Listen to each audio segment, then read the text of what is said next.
I'm Dr. Verena Roberts. I work as an adjunct assistant professor with the Werklund School of Education, and I teach undergraduate students as well as graduate students, which we'll learn a bit more about today in the Werklund School of Education. But my day job, what I love and I'm excited about, is I work as an instructional designer with Thompson Rivers University, and I get to lead their ZTC pathway program. And ZTC stands for Zero Textbook Cost. I was just about to put it in the wrong order. Zero textbook cost. And that means that we design courses so that the students do pay for their course, but they don't have to pay for any of the textbooks or online resources or any of the resources that they would need to actually take the course. And right now I'm working on first and second year science courses in biology and chemistry, and it's really exciting to learn about open homework systems, things I didn't know about. And I am subversively trying to integrate open educational practices into our ZTC program where I can and where I am able to. There is another special person here today as well who will be presenting with us, and that is Dr. Barb Brown. So Barb, do you mind introducing yourself? Sure, I'll just do a quick intro. So Barb Brown, I'm also from the Werklund School of Education. I'm the Associate Dean of Teaching and Learning, and I would consider myself an open newbie. Everything open I know, I've learned from Verena. I had the privilege of being on Verena's supervisory committee when she was doing her doctoral research, and that's where I became inspired by her work and learned so much, and hope to continue learning more about open and bringing more openness into my work in teaching and learning, and sharing that with colleagues at the University of Calgary. So today we're really excited to talk to you about mobilizing open. Specifically open educational practices, pedagogy, resources at your institution. And so to that end, we're going to be providing some examples of what open practices have looked like at the University of Calgary. I will also give a similar disclosure as Barb did, that I am a brand new open enthusiast as well, due predominantly to Krista and Verena's guidance. So really excited to learn from you, with you, and alongside you today. We are going to kind of set a foundation here of 4 commitments that show up in educational practices. These commitments were identified by Verena et al., as you will, as a way of kind of organizing this otherwise broad and deep topic with a lot of different ways of being and doing in this space. We're then going to move on to talk about how these commitments show up in your teaching, whether consciously or subconsciously. As educators, we've all had discussions about how to increase access to resources for our students. I know in my own teaching practice in social work, I frequently have students who are talking about using different media sources and really wanting to engage with open access materials. Over the years, I think that's gotten more approval, let's say. And I'm really excited to see this shift in what we constitute as viable educational practices. So we're going to have a conversation about how these might be showing up in your context so that you can better see yourself as an open an open educator, and somebody who's also using open educational resources and practices. That will come with the expansion of awareness and understanding, but also starting to think about what this looks like at your institution. And at that point in time, we are going to move into hopefully contributing to some more confidence that you might have in being able to mobilize open educational practices in your context. As we discussed, when we're thinking about mobilizing open educational practices, we started looking at what the University of Calgary is doing specifically. So right now we have really 4 key areas where we see open educational practices happening at that broader institutional level. And in that way, we kind of see more traction. So for example, we have a newly funded project with a generous foundational grant from our Students Union, and they have provided 5-year sustained funding to provide teaching and learning grants that focus on open educational resources. While the language is open educational resources, we do understand that those teaching and learning grants will be made available to people who are engaged with open pedagogy, open educational practices, open educational resources.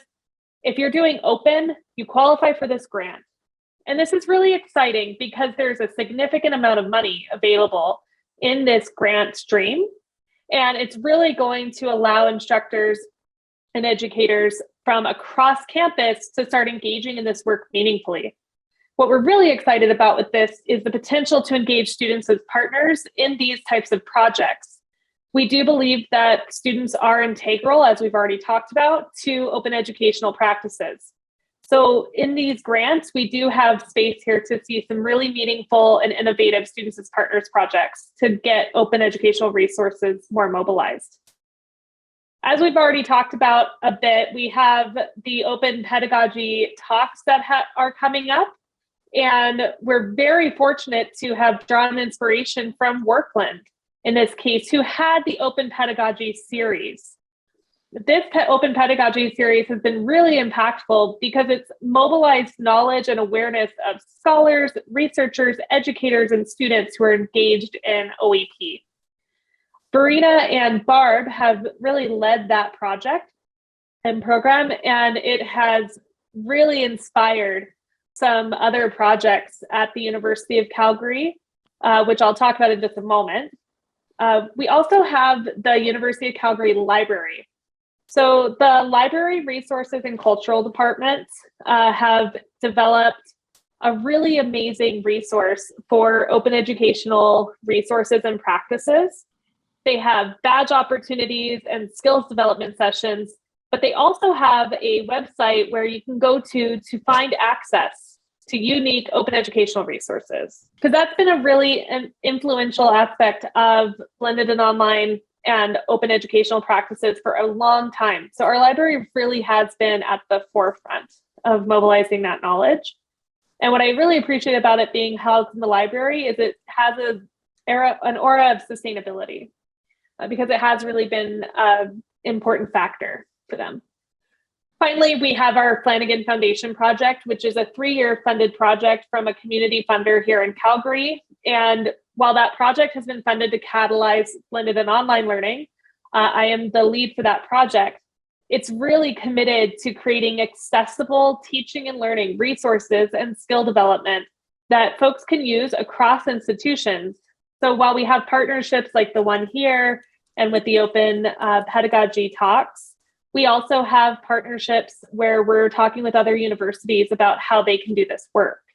So this has been a really fortunate way for us to actually see mobilized OEPs at UCalgary from an institutional lens. Core commitments that we've been looking at in our work. And so hopefully you'll hear this. I know Ali has mentioned a number of these already. But for the purposes of our work, we've really been looking at relationships being key in terms of the work. And so when Ali talked about the connection with our libraries and our librarians, we've been looking at how can we forge these relationships to help support the movement towards openness. How can we provide clarity around the work that we're doing? And we've definitely noticed that there's a lot of terms that are being used. And so even for ourselves, we're trying to continually develop our terms and how we're defining openness, how we're defining anything with open in it. We're looking at ways that we can share the work, not only with those that are involved, so the students, the instructors, the academic coordinators, librarians, anyone who's involved in the project, but also looking at how do we share this more broadly with our communities and the responsibilities that we have to make sure that our work is open and accessible to everyone. And then, of course, sustainability is a critical piece, definitely from an administrative perspective. I'm really looking at how do we make these programs and the work that we're doing within them sustainable so that this can continue, regardless of who's in a leadership role or an academic coordinator role or an instructor role in the course. How do we continue to make these practices something that can be ongoing and has longevity? And so the Leading and Learning in a Digital Age program is a 4-course micro-credential. So it's a 4-course certificate that students can take if they would like to just take the 4 courses for professional learning purposes, or if they would like to ladder that certificate into a Master of Education interdisciplinary degree. And so this 4-course pathway was really designed as a scaffolding of 4 courses that would provide students with an opportunity to explore educational technology topics and really take a research-based approach to it, so that as they're exploring these topics, by the end, we talk about how do you lead in this work. So regardless of what position you're in, and we have a lot of professionals in the field that take these programs, teachers, principals, those in educational development positions, both in post-secondary as well as K-12. We talk about, what is your role in leading this work?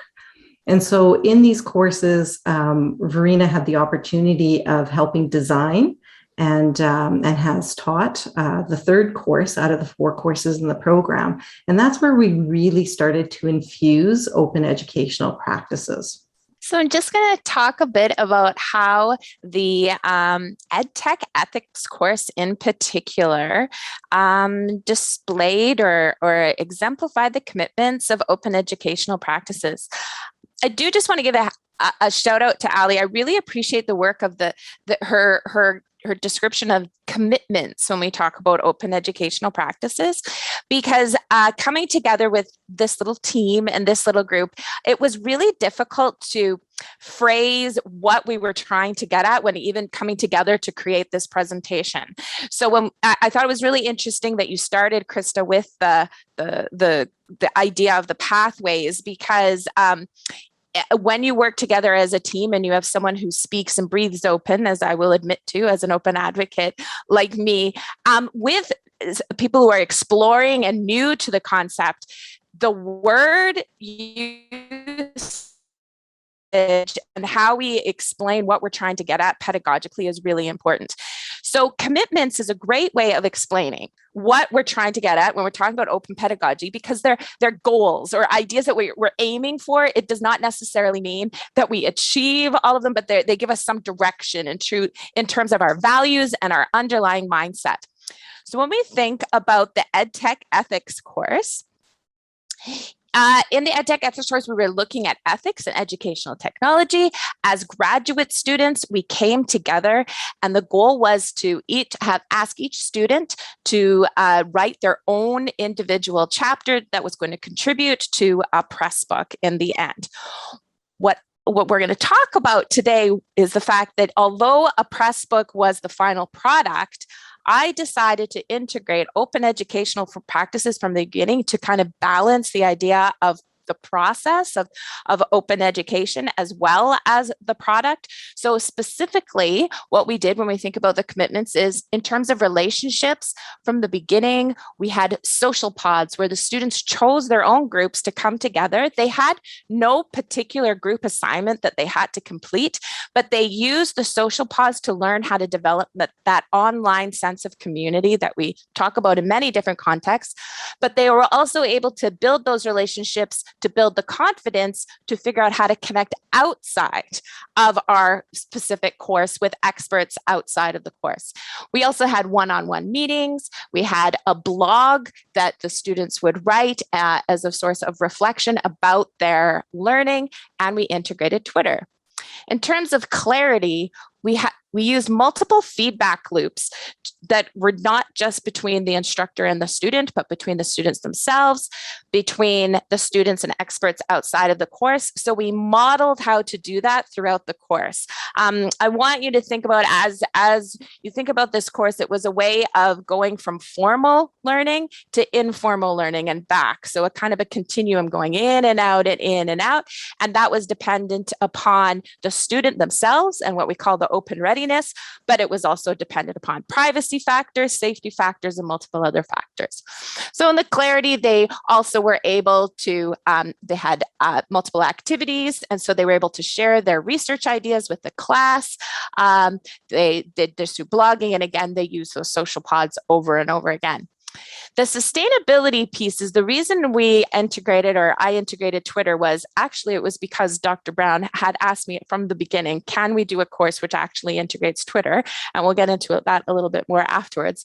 But we wanted the students to not be completely dependent upon the course content, the course design. We wanted them to think about learning that goes beyond the end of the course.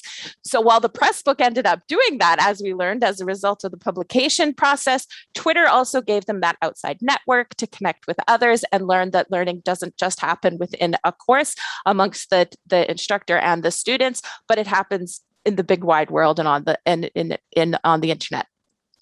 We also use the social pods to ensure that the students had a safe learning network so they could connect back with their fellow peers if they had any questions. We created OER so that we created what is called the non-disposable assignment so that the students can go back and see what they did and share it with others in the future. And we worked on the open publication process. So the students created something that not only they learned about what publication was all about and the feedback that they would require, but they also learned what the amount of time and energy it takes to actually complete something, because they didn't complete the chapter within the course time itself. It has taken almost a year to finish the course.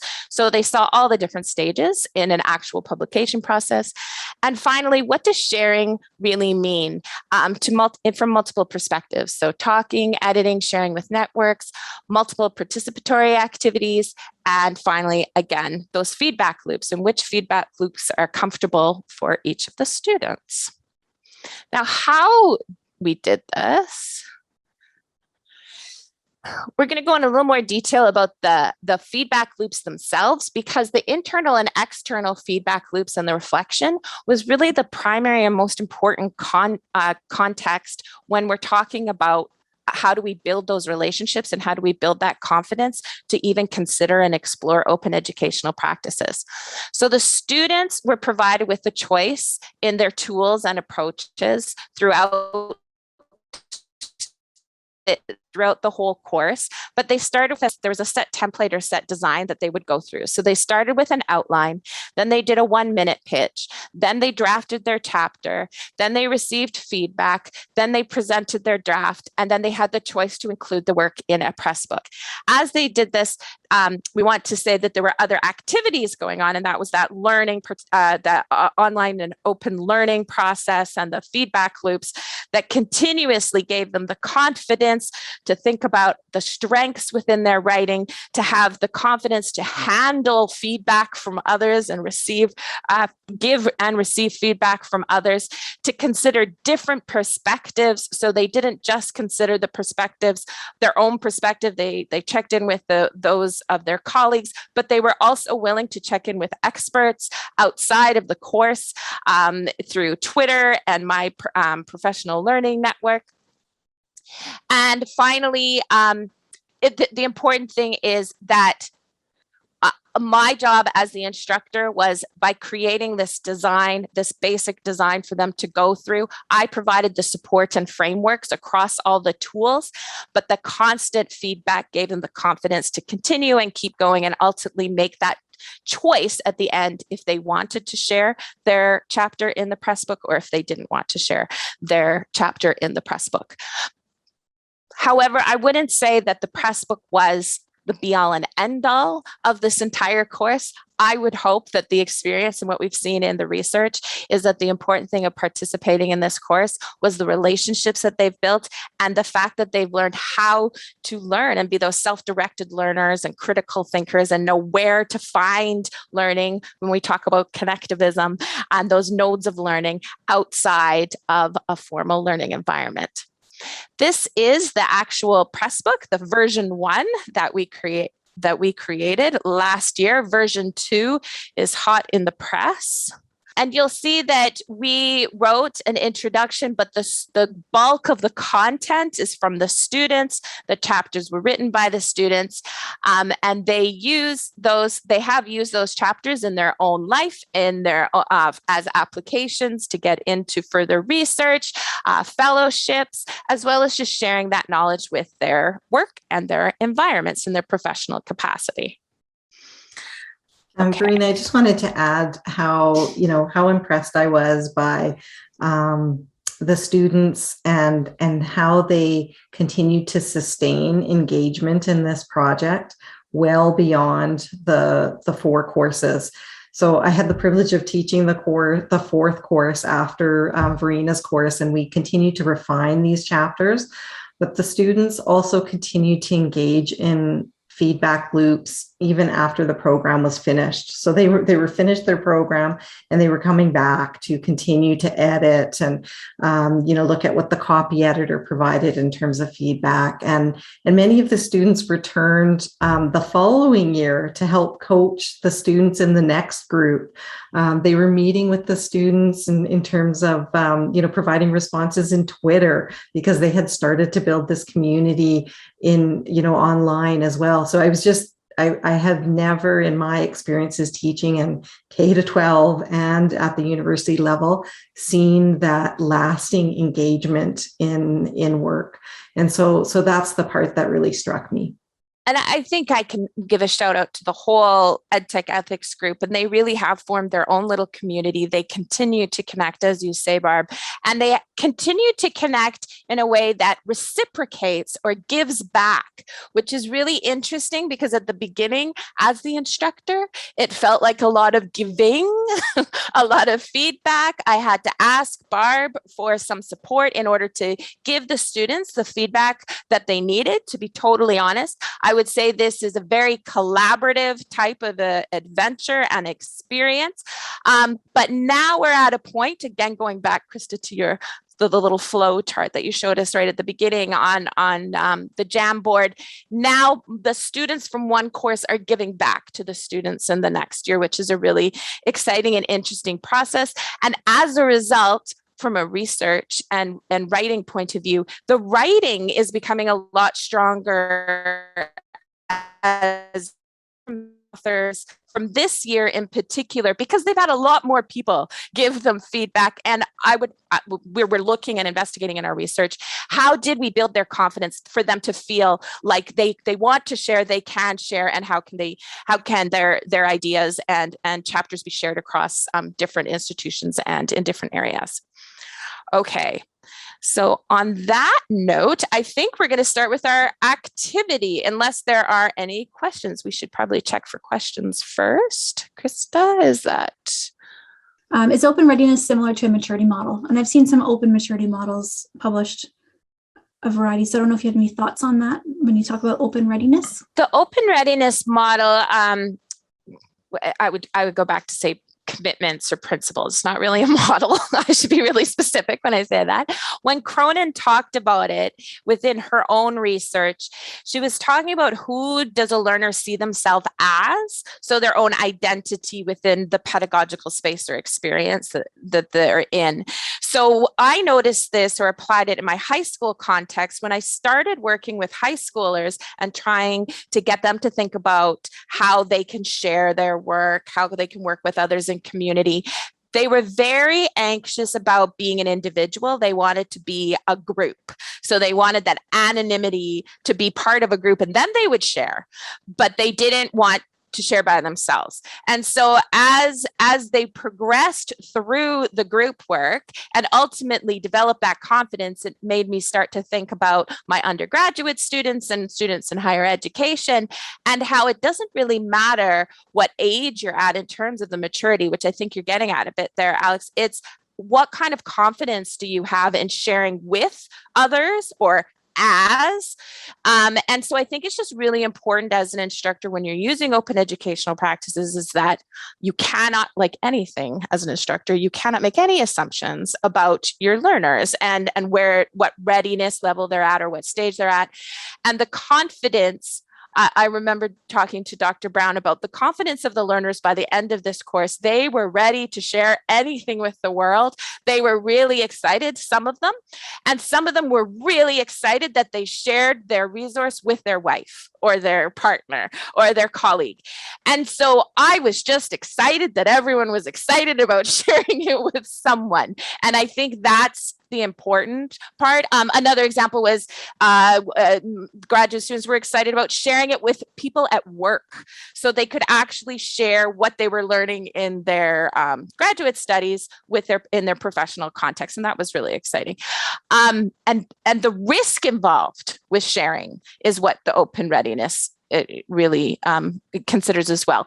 And so when we do our activity, we'll talk a bit about how we considered some participatory activities to build that confidence and to actually encourage the students to think about who they were and what they wanted to share as or with others. And not all students felt the same level of comfort in terms of sharing. And so we also tried to continually ask if they were feeling comfortable and if they wanted to share their chapter. So they had many opportunities to opt in and opt out. And so even I'm thinking of the group this year, the book hasn't been published yet. But there was one student who had a wonderful chapter to contribute, and it had gone all the way to the copy editing stage. And then the student decided no, they were not comfortable in the chapter being published in the press book. They were not quite ready yet to have their work published. And so, even though they had the encouragement, they were not ready. And so we honored that and said, no worries, like that's okay. And you don't have to include your chapter in the book. So I think it's also important to make sure that we're providing a lot of entry points, a lot of opportunities to opt in and opt out. And I think there's lots of different answers to this, but how to navigate that sort of activity without accidentally tying it being open to the grade, right? Without setting the message or the influence that it should be open, or your grade may be influenced, or I may judge you if you don't make it open because my prerogative is to make this open. So how do you navigate that and kind of make it clear to your students that it's okay to not make it open? And that's a great question, Krista. I mean, we were also navigating the challenge of conducting research at the same time. And so we also didn't want to, the students to feel coerced to be part of the research. And so one of the things that we did is that because the actual production of the chapter in the press book occurred after the grades, occurred after they were completing the program. So what they were being graded on was really specific to the learning activities in the course. And Verena could speak to that more in the course that she taught. And so they were really specific items that they were creating, that they were working on during the course that were being graded, and separate from their involvement in contributing their chapter to the press book or being involved in the research. We also intentionally invited them to be part of the research after they were finished the program. I would agree. The chapter did not elicit a lot of questions around that, or it didn't come up in the research, or it didn't come up in my feedback. But we all know that I can't read people's minds, so we don't know exactly. But we did everything to the best of our ability. The irony was the course is about ethics. We studied what ethics were. We had multiple discussions. I asked for consent in multiple times. We modeled it where we went. I was called on it in terms of thinking about it as an instructor. So that was really exciting, actually, because of the topic. Where there was, I would definitely say a conflict is in the second iteration of the course. We had our blog, and that had a grade connected to it. I would definitely redesign again. So we've been through it twice, and I would redesign it again based on the feedback received about trying to grade blogs. I did write about this with Helen Dewart, though, thinking about assessment and connecting it to blogging. I tried specifically to connect it to specific activities and outcomes, but blogging and reflective writing is a lot more difficult to connect in terms of grading than the process from the writing point of view. The writing, it was very clear, the expectations were clear. Yeah, I would definitely say there was a difference between trying to grade blogging and Pressbook creation or chapter creation. So that's like grading process, grading product. So it does make sense, really, why there might have been some problems. That answered my question. Thanks. Okay, so we're going to try the first activity that I do with the students. Does that sound good, Krista? So this will be the final thing that we will do. The first activity I do with the students is I start my EdTech Ethics hashtag months before the course. So the students have continued to add links, and I continue to use it in Twitter. So the first time I did it, I remember I taught the course in January and I started tweeting in June. So if you can imagine, that's how many tweets. And if anyone knows me, I tweet a lot. So I was always adding that hashtag as we went along. So what we're going to do is we're going to look at the EdTech Ethics hashtag. You are going to choose one of the many tweets that might intrigue you. And then I'm going to get you to elaborate a bit on that tweet in a Google Doc. But the first thing we're going to do, so we're going to look at the EdTech Ethics hashtag. And so this is what we all look at together. So when you go into Twitter, you're going to have your hashtag at the top. And if you have your hashtag here, you can use this as the link right here. And that's what you can put into your course directly. And so students will always have access to this feed. If it will start with the top, which means the top one that gets the most attention.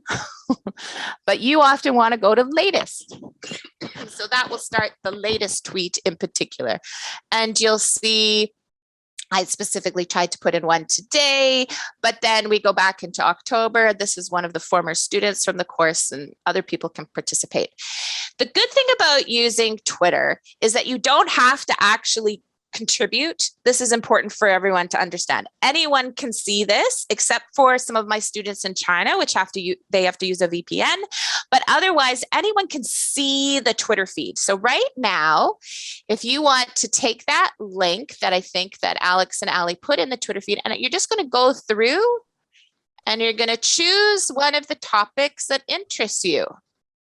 And you'll see quite quickly how I can add additional content and resources beyond the course quite easily whenever I want to.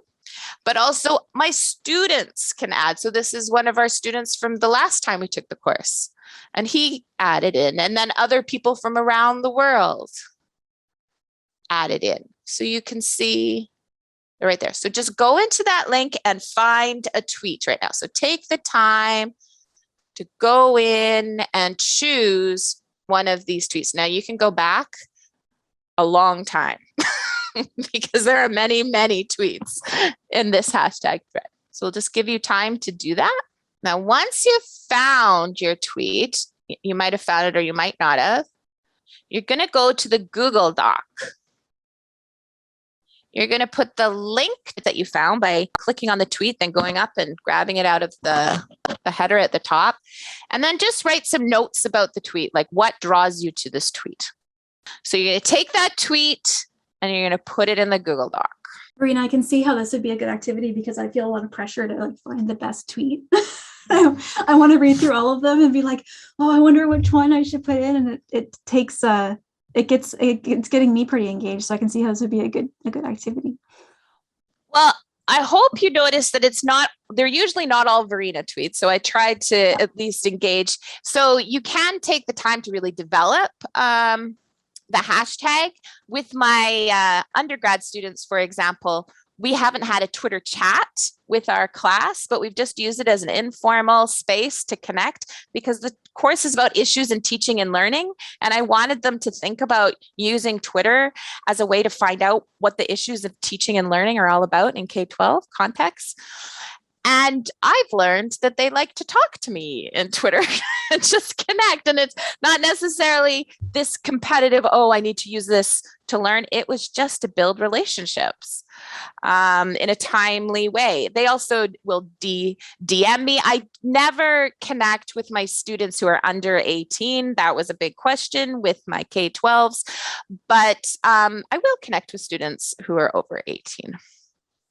And so this is really demonstrating how do you connect a formal learning environment with an informal learning environment.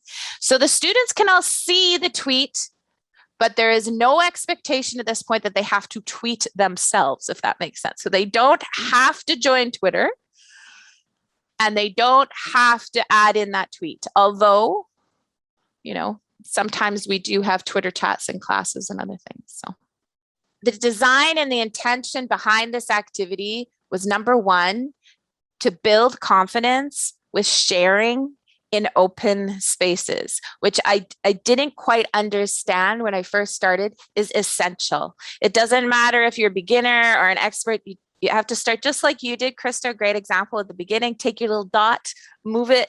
That participatory, collaborative experience builds community and encourages people to feel like they're a part of this. Your name is now, or your initials are now on this. You contributed, this is your voice.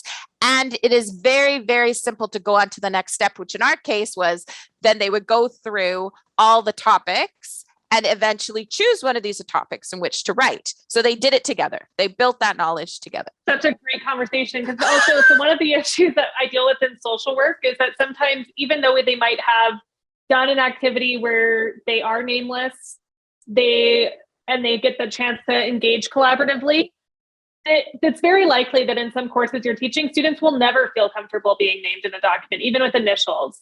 And that shouldn't be a barrier to leveraging and utilizing open educational practices in your courses. Obviously within reason, right? We know that online anonymity can breed a lot of vicious stuff, but if we're able to engage in a trusting environment, if we've established a sense of community with folks, there's also a way to adapt this so that there are no initials for folks who choose not to, or they can choose pseudonyms if it's important for you to be able to identify these students, to be able to follow up. Having agreed upon pseudonyms at the beginning of the class could be a really great way to do that. Yeah, Alex, absolutely. So just keeping that in mind as well, that collaboration does not necessarily mean that folks have to be named. And that shouldn't be a barrier to creating these inclusive learning environments and examples within courses. In addition, Ellie, the other thing that we missed, because I didn't go by the slide, was you needed to do a digital ethical check of the privacy of the tool that you were using. So I just jumped into Google, but it's really important to think about where is Google coming from? Where does the data go? And talk about it ahead of time before using any of the digital tools, which I didn't do. So I'm very bad ethically, but I did have that in the slide. I just forgot to do it as we did it. Okay, go ahead, Krista. So what we're going to do is we're going to separate it into our breakout rooms, and we're just going to talk about the tweets that we chose, why we chose them, and maybe a little bit about the activity and what we're getting out of it or not getting out of it, or how we'd expand upon it or do it differently. We wanted to just summarize this presentation with some key takeaways, and we're hopeful that you'll take these and think about them further, specifically around what can you do at your institution to mobilize open educational practices. Now, these key takeaways are obviously a brief summary of our presentation, but also you're all doing so much of this work. I can hear it I read it in the chats. I heard it in some of the rooms and some of the comments that you're all making. So please understand that you are already mobilizing OEPs. What we are hoping that you'll be able to do is maybe give yourself some more recognition about that. Engage with it in a way that's meaningful, where you can actually identify what you're doing and align it. Because when you can identify the practices you're doing and give them that name, discourses matter, right? Words matter. The way that we're presenting our practices matter. If we can identify what we're doing as OEP, we can absolutely make changes and strides in the way OEP is done at our institutions. We also see some issues around commitment. So we really want to encourage you to think about what you can reasonably commit to. We're all being asked to do so many things.